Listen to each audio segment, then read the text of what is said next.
Olá, sou a professora Mara Gonçalves, de língua portuguesa. Hoje nós vamos trabalhar aqui 3 processos de formação de palavras bastante importantes. Não se esqueçam de acessar o meu canal no YouTube e apertar o sininho.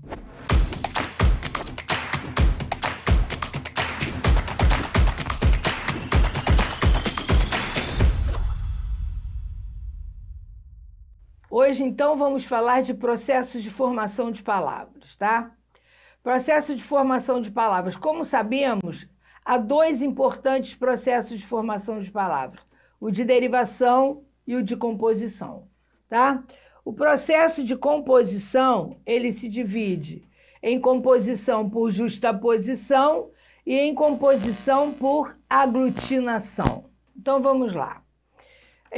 Processo de composição por justaposição. Nesse processo, há a soma de palavras diferentes para a formação de uma nova palavra. E nesse processo é importante observar que a nova palavra não perde as suas sílabas tônicas. Isso é super importante na hora de você identificar se é justaposição ou se é aglutinação. Esse é um dos caminhos, tá? Então, eu tenho mal me quer, manda chuva, paraquedas, passatempo, pontapé, vai e vem, vara-pau. Repara, a palavra é vara, a sílaba tônica é vá, e pau é um monossílabo. E essa tonicidade continua, vara, pau. Repara, manda chuva. Manda é o processo, a sílaba tônica man, né?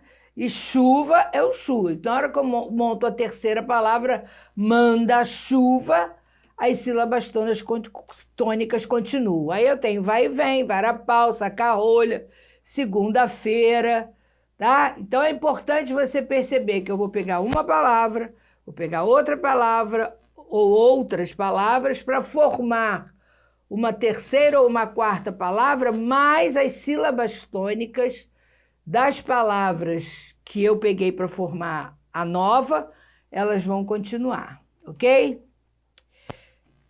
O processo de composição por aglutinação. Então, aqui nós vimos a justaposição.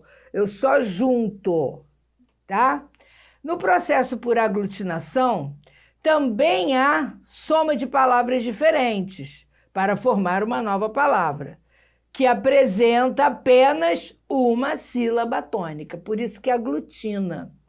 Eu não tenho mais as sílabas tônicas conservadas das palavras primitivas, das palavras que eu arranjei para montar a nova palavra. Porque na aglutinação ocorre a alteração dos elementos formadores do novo vocábulo, podendo haver perdas ou trocas de elementos.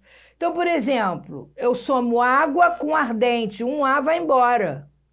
Então, água, a sílaba tônica é A. Ardente é D, DEM, né? Agora, aguardente, eu só tenho uma sílaba tônica. E a mesma coisa acontece com o quê? Destarte, planalto, embora, que significa em boa hora, outrora, que significa outra hora. E aí você repara bem que essas novas palavras, elas só apresentam uma sílaba tônica, diferente do rodapé, que eu tenho aí a justaposição. Então, muita atenção para você não fazer confusão entre justaposição e aglutinação. Agora a gente vai falar de derivação. Nesta aula, nós vamos falar rapidamente da diferença entre a derivação prefixal e a derivação sufixal. A derivação é feita a partir do radical, que é a parte comum, tá? E afixos, que são os prefixos e os sufixos. Radical, como eu disse antes, é a parte comum a partir da qual surgem novas palavras com o acréscimo dos afixos. Então, eu botei como exemplo aqui a palavra pedra, que é a palavra primitiva. A primitiva é a primeira. Antes de pedra não tem outra. Mas quando eu falo pedreiro, antes de pedreiro tenho pedra. Então eu acrescentei um afixo depois. Então eu tenho pedreiro, pedraria, pedregulho. Nesse exemplo acima, encontramos palavras feitas pelo processo de derivação sufixal. Como exemplo também de derivação sufixal, a gente tem cafezal, musical, lealdade, fraternidade, beleza, estudante. Você repara que eu tenho a raiz e depois o afixo que vem depois, que a gente chama de sufixo. Na prefixação, ao radical, acrescentamos o afixo antes do radical. Aí eu tenho desfazer, porque a palavra é fazer. Eu acrescentei o des. Infeliz, eu acrescentei o in. Desleal, eu acrescentei o des. Então, como observação, que é importante, as menores unidades formadoras das nossas palavras são chamadas de morfemas. Tá? Nesses exemplos, nós estamos vendo os morfemas nominais, porque a gente está trabalhando com nome. Né? Os nomes são quais? São substantivos, adjetivos e advérbios. Ok? Há ainda a soma desses dois processos, ou seja, derivação prefixal e sufixal. Aí, quais os exemplos que a gente normalmente vê em concurso? Deslealdade. Eu tenho leal, tenho desleal e tenho lealdade. Então, eu formei uma palavra com prefixo e com sufixo. Mas ela existe ou só com o sufixo ou só com o prefixo, ok? A mesma coisa vai acontecer com infelizmente. Elas existem só com o prefixo ou só com o sufixo ou com os dois ao mesmo tempo. Não podemos esquecer da diferença entre derivação prefixal e sufixal e derivação parasintética ou parassíntese, como vem em muitas questões de prova. Com esta, a palavra somente existe com os dois afixos ao mesmo tempo.